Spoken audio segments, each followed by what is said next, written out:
All right. So how's it going? Where in the world are you guys? Kaiser, are you still here in LA? Yeah, I'm here. I'm actually not far. Well, I'm here out in the canyon. Okay, nice. Yeah, so we're both here in LA. Things are going pretty well here. I think all in all, it's not the worst with COVID. So no real complaints here. A lot of people are vaccinated. So yeah, things are pretty decent. Are you guys planning to work on more collaborations while you are together? For sure. Um, I mean, I'm sure we have to probably get back in pretty soon. Definitely a lot of sessions like this next week and so, and I'm sure Kaiser has a lot of sessions as well. But I would yeah, love to do another collab with her. So yeah. absolutely. Yeah, I would love to do another collab with you as well. It's an interesting connection because we both have mutual friends, Loud Luxury. Right. Um, and Yeah. we didn't meet through them. We met just by accident through a different friend of mine who happened to be doing the session that started out of my league, and I literally just stopped by to say hi to my friend, and Yeah, then Brandon actually, was there, and he's like, "Oh, I didn't know. I actually hadn't seen your face before. I just knew your voice. Right. I knew that you obviously were friends with You're right. I Joe." actually And read that story and it wasn't planned at all, right? It just was just something which happened in a very completely organic manner. Right. Yeah, for sure. yeah, It was definitely very funny because I was in a session with my producer Abaddon, and lately we have been working with her friend Cody, and it was just funny because we were just working as usual, and we had started the idea for Out of My League, which was already kind of like a tropical house style Yeah, song. yeah. Um, and we got probably like maybe halfway through, and Cody was like, "Hey, my friend Kaiser wants to come by. Like, do you know Kaiser?" I'm like, "Oh, I've never met her, but I know who Kaiser is. You know, through Loud Luxury Sure, and yeah. just by knowing Hideaway and everything like that." And so, yeah, she stopped by. It wasn't ever planned as a duet or anything. It was just, obviously it's just like another session with another yeah. song being made. It was And literally they're like, "Oh, since you're here, we're working on this. Do you want to join?" And I was like, exactly I right. was like literally like, I don't want to intrude on the session or anything. You're And like, then no, it's okay. yeah, you're like, why don't you just try some ideas? And then I put them down, and like even the verse that I'm singing was like me putting down the idea Right, Yeah. exactly. Right. on the mic. And then we kind of looked at each other and we're like, this sounds really nice as a duet. Like, It and was Exactly. then I completely think the spontaneous, manager yeah. kind of, huh? It Pardon was me? completely spontaneous.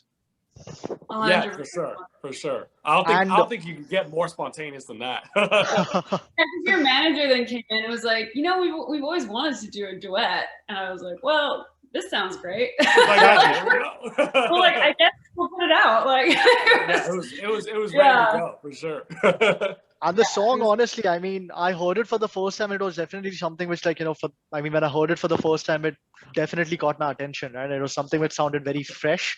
It was very inspiring. So, just one thing which I really wanted to ask is, what is the message behind the title, Out of My League? What does it represent? What does it stand for? To me, it just represents like that feeling of it kind of came about as like a quarantine song because just the idea of wanting to be on vacation in Belize and laying on the beach while we're all stuck here in our homes just not Yeah. being able to do anything, you know what I mean? So to me, Out of My League just kind of came about thinking of like this person that you're with or that you're thinking of all the time that you are together with, like kind of like a mercurial relationship where you're back and forth all the time, and you always think about them, but you always feel like they're just out of your league. They're like they're too much better than you, and you don't really deserve it, but you wish to be with them anyways. And it's kind of like the tug and pull of being in a relationship where you both have feelings for each other, but sometimes you think the other one's just too good for you, you know? Right. Yeah, I also feel, and obviously, like that section was already written when I walked in the room. Right. But I felt like I think sometimes we don't give ourselves enough credit, and we don't think we're as good as True. we Yeah. Right, think. exactly. And sometimes we don't think we're deserving of the person that we're with, and we're just like, how am I with this person? Like, why are they with me? Right. I'm really out of my league because we're not giving ourselves the credit that we should be giving ourselves. But I think in the lyrics, like, you're out of my league, remember to breathe. It's like, okay, this is for real. Right, right. You're with me. Like, obviously, I do deserve this. So I think it's also just like, for me, that's how I interpret it. Like, you're actually And it's so Yeah, very no, excited to be with this person that you thought you would never want to be with you. right. And right, it's a very right. relatable title. I mean, I'm guessing everyone kind of goes through it at least once in their lives, and it's something which, like, is very relatable. Right. They can relate to it. When I saw the title and I got a PR from Justin, and, like, my first reaction was, I mean, I honestly heard the song more because of the title, because it's something which I've related to in the past as well. Right. And once I heard it, obviously, like, then it was on repeat, to be honest with you, because I really like the song. Yay. Thank you. Yeah. So, I mean, given it was so spontaneous, right? Were there any challenges that you guys faced in the collaboration process, or was it extremely smooth? I would say it was super smooth, honestly, because even up until the point where Kiesza came into the session, I think we had only been working on it for like not even an hour, really. But the idea was already kind of there, like the sound dynamic and everything. And then, Kiesza came in, and it really just developed into the whole concept of Out of My League, the whole soundscape. I know Kiesza laid down like a ukulele and everything, which was fun. That was cool. I don't So think yeah, I'd say it was I'd say it was a super easy session. Honestly, it was. There wasn't really anything to like touch up afterwards or like go back in and fix or anything like that. So yeah. Right. All our demo vocals end up being the final vocals too. Yeah, right. Exactly. I didn't go back and recut any vocal. Like, literally, we're like, hey, let's just lay down the lyrics now, just to remember them. And right. we're like, oh, that sounds like final vocals. Let's just leave it. It's like, hey, I don't think we'll do better. So yeah. Yeah, I mean, exactly. Listening to you guys speak about it, I'm sure not a lot of artists actually go through collaborations as these, which are so, like, spontaneous and so smooth. It's just like it was meant to happen, right? And Yeah. just Right, happened. right. Yeah. And yeah, because obviously a lot of the time, collabs are more thought out in terms of like, hey, exactly. I've been wanting to collab with this person. You hit up their management for months on end to try and get the collab. Then you show up in the studio, you already have the idea. And in this case, it was all just based on, friends of friends, you know what I mean? And then just the random spontaneity of things. No predetermined stress going into the studio. Like, oh my gosh, is this gonna work out with Brando? Right. Like, is this ever gonna come out? Exactly. Yeah, that's a very interesting point that you mentioned, which is the pressure of working on collaborations which are pre-planned, right? And you guys have collaborated with some of the biggest artists in the industry, right? I mean, your songs have received so much traction. It's not funny, like Loud Luxury and then Skrillex and Diplo, obviously. But when it came to this, right, given how the entire process was, when you guys kind of finally realized that you guys are making a song together and you're going to be releasing it, did you guys kind of were you like a bit hesitant in terms of releasing it, given the fact that you've done such successful collaborations in the past and that this was such an organic process? Maybe you want some time to plan it or something like that? I honestly was just really excited for it to come out because I really liked it so much. I just felt like whatever happens with the song, I know there's going to be a lot of people that do really like it because it's so fresh sounding. It's a great summer song. It's great. I just drive to it. Exactly. I have to roll my window down and just kind of steal my car. Yeah. So I'd say the same thing. To me, I love the song so much, and it turned out to be one of my favorite songs I've made and we've made so far. And so to me it was like a no-brainer. There wasn't really a thought process of like, oh, like when should this come out and trying to plan it and trying to, it just really was more so trying to fit it into the schedule. And then once it was slotted in, there was no hesitance or anything like that in regards to releasing it. No. Right. This was honestly one of the smoothest releases I think ever that I've dealt with because I deal with super quick. Yeah. They get pushed and pushed and pushed and pushed. Right. They don't everything about schedule and so yeah. And everything about the track does kind of sound extremely smooth, right? In terms of how you guys worked on it and in terms of how it came out. Just before we jump into a few fun questions, what are your plans for the rest of the year? I'll let Kiesza go first. I'm thinking about the winter coming. I'm probably going to go back to Canada because it's finally become a lot easier to travel over the border. Right. So Right. my brother just had a baby and I was just there. So I'll probably go back and forth. But I haven't had the winter in so long now, being in LA. So Yeah, it's that's going true, into winter right. in Canada. And I'm like, I'm not sure how long I'll last there. Yeah, that's I'm great. just like, I don't know. Right. But working on a lot more music right now. I'm just Right. getting into the creative flow and figuring out what the next direction is really. So. Yeah, I think it's basically the same thing for me in regards to just obviously working on more music, trying to get more music out is always the ideal. And more so taking trips and stuff to visit family and visit my girlfriend's family. She most of her family lives in Mexico, so I probably go down there to do a little visit in like November time. So yeah, just fun stuff and trying to work more and trying to get more stuff out. Just one more question with respect to the point that you mentioned, which is releasing more music, right? Do you guys feel as artists, and especially with the pandemic where you've had a lot of time in the studio, is that something which you've been focusing on consciously, or has that just happened as a consequence of the increased studio time? The releasing more music part? Right. Oh, you could go, Kiesza. Well, I don't know, because I found.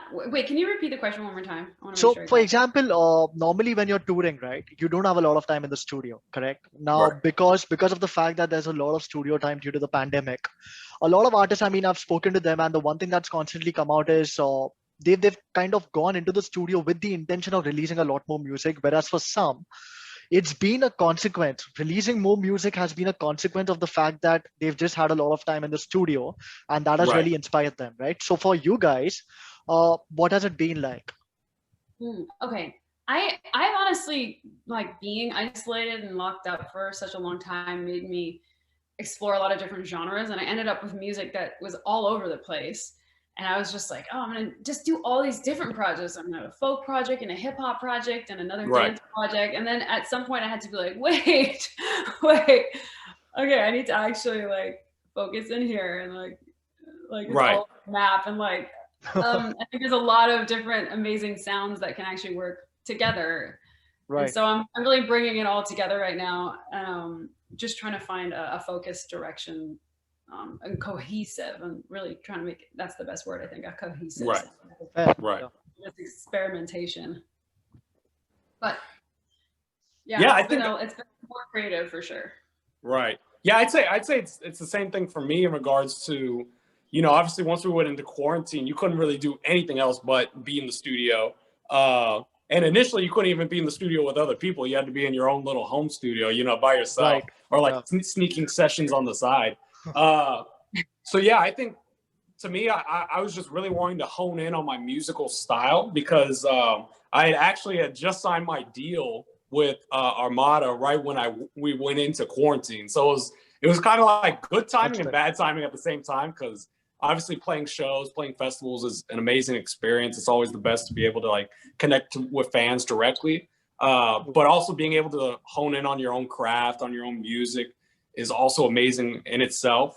And I think I really was able to take the time to focus on trying to create better songs. And to me, it's a lot easier to create better songs when you could work constantly on them, when you could create more of them and you have like the choice, versus if you're on the road all the time, you're only creating so many songs and you only have so many songs to choose from, versus if it's every day, you have, 1,000 songs to choose from and you release like 10 of them, So I definitely say that's a consequence of being able to be in the studio more, for sure.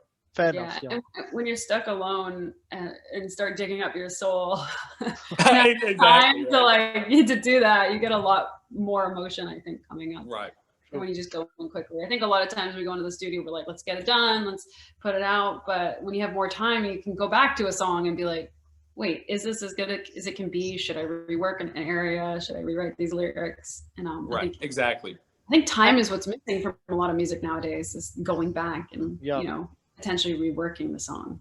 Yeah. And but just like playing the devil's advocate, if you will, does having a lot of time kind of also hamper the process somewhere, because you feel like there are always improvements you can make, right? Or you become like, bigger critic of your tracks, if you will, because you just have a lot more time. Is that something that you guys have dealt with? And if yes, how do you kind of manage that particular situation?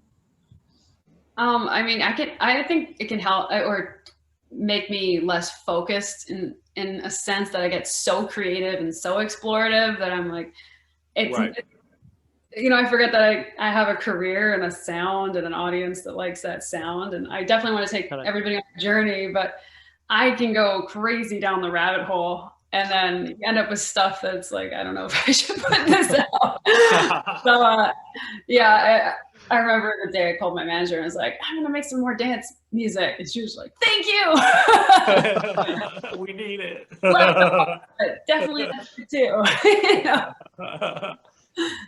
Yeah, I'd say it's obviously now you have the ability to take more time on records, and I think it depends on the record. Like some records I sat on for a long time because I was thinking, oh, this isn't right, or I'd get it mixed and I didn't like the mix, and then that would change. But like in the case of Out of My League, the session was easy. Obviously our vocal takes were quick. We kept the demo vocals.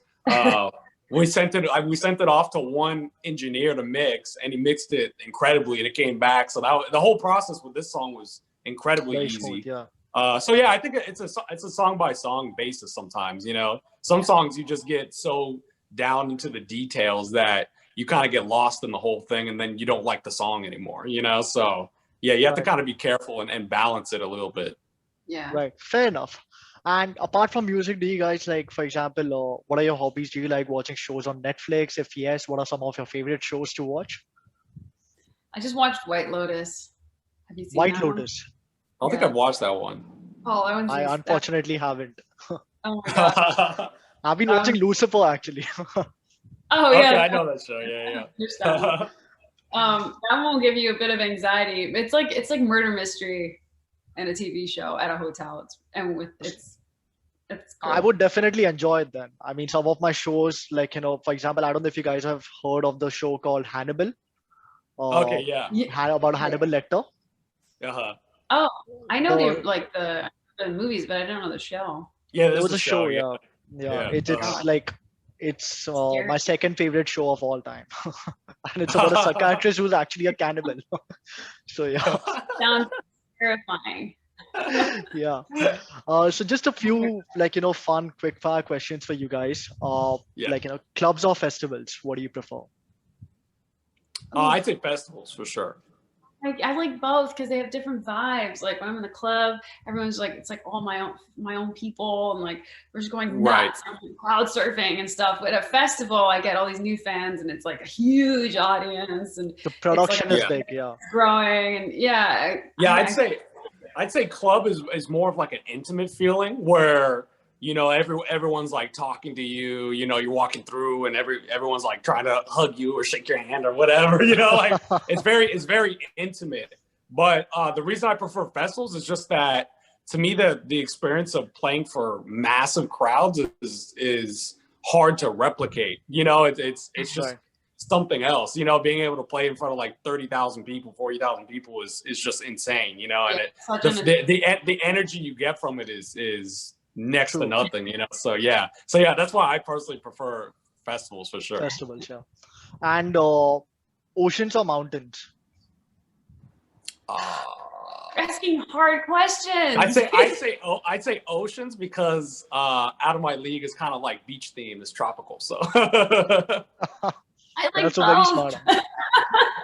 You've done that for the previous question as well. You've done that for the previous question also. Right. I know. You have to choose one. Things that I love both of them. Okay, hopefully maybe this is not that difficult a question. Wine or beer? Wine for me. Yeah, I'd say wine as well, yeah. But yeah, I hardly drink, but if I do drink a little, it's like I'll sip wine. Yeah, I'd say wine is nice because you could go to a nice restaurant and just have your dinner and you can have a glass of wine too. So yeah, it's a little more romantic and everything. So yeah. Fair enough. And Batman or Superman? Oh, Batman, for sure. Batman. Why? He's just cooler. He's cooler. Like, let's be honest. Yeah, he's cooler. Jinx. Yeah. Yeah, personally speaking, I'm a fan of Batman as well. Yeah, I think the latest Superman movies just haven't been like amazing, but you know, obviously the Dark Knight ones were The incredible. Dark Knight So ones are I think phenomenal. that's why. Yeah. Yeah. And just The the Dark Knight. character himself. There's so much to him. Right. Where Right. Superman just kind of appears. He's just like has all these powers. It didn't work for them. Like. Right. Yeah. Right. Exactly. Whereas, you know, Batman, he like struggled. He had a whole life. He's like He had a struggle. and all this stuff, you know, like there's a lot going on. with Right. Batman. Right. And if you have to choose your favorite Marvel character, whom would it be? I'd say Wolverine. Why? Oh, yeah, I love Wolverine. I've loved Wolverine even when I was a kid. Like I'd always dress up as him and everything. And then honestly, the last Wolverine movie, Logan, was incredible. So yeah, to me, that just solidified. That was a damn good movie. Yeah, that was really good. So yeah, that's. Hold on, I'm like looking at Marvel characters right now. No, yeah, I love. Okay, Deadpool's hilarious. Yeah, Deadpool's a good one. There's one that I'm forgetting about. There's so many. Cyclops. The Hulk is pretty good. You know, I always loved Spider-Man, and he was like always kind of a bit of like I don't know. He always got his butt kicked and stuff like that, but I kind of liked that. It made him feel like a real person as well. So, I have a follow-up question for you, actually. Yeah, Okay. I have a follow-up question for you, actually. I mean, there have been so many people that have played the role of Spider-Man, right? So if you have to choose one, whom would it be? Oh gosh, I don't know. I have to go. It's been a while since I watched all the movies, but I did. What's his Tobey Maguire did a decent. Yeah, job. Tobey Maguire. He's kind of like the OG, yeah. Yeah. And like, I liked his a lot. Right. Yeah, I'd say yeah, for sure. I like the cartoons. I don't know who the voice of that was, but. Right, guys. That's about it. Thank you so much for joining me on the Music Essentials. And honestly, like, you know, even the crew itself, like the THE crew, I mean, they loved your songs, and they just wanted me to relay the message because only one of us could be here for the interview. So thank you. And thank you so much for your time. Yeah. Thank you so much for having us. Yeah, I look forward to kind of like, you know, listening to a lot more collaborations. Hopefully you guys have something else that you're working on, and hopefully it turns out to be as smooth as Out of My League. We gotta get in with the same crew. Exactly. Gotta duplicate it. Group text. Well, you'll know that you started it, so. Right. Exactly. Then I'll text you. That sounds good. All right. Thank you so much, guys. Thank you so much for having us. Bye. Thanks so much. Bye. Have a good day. Have a nice day. Bye.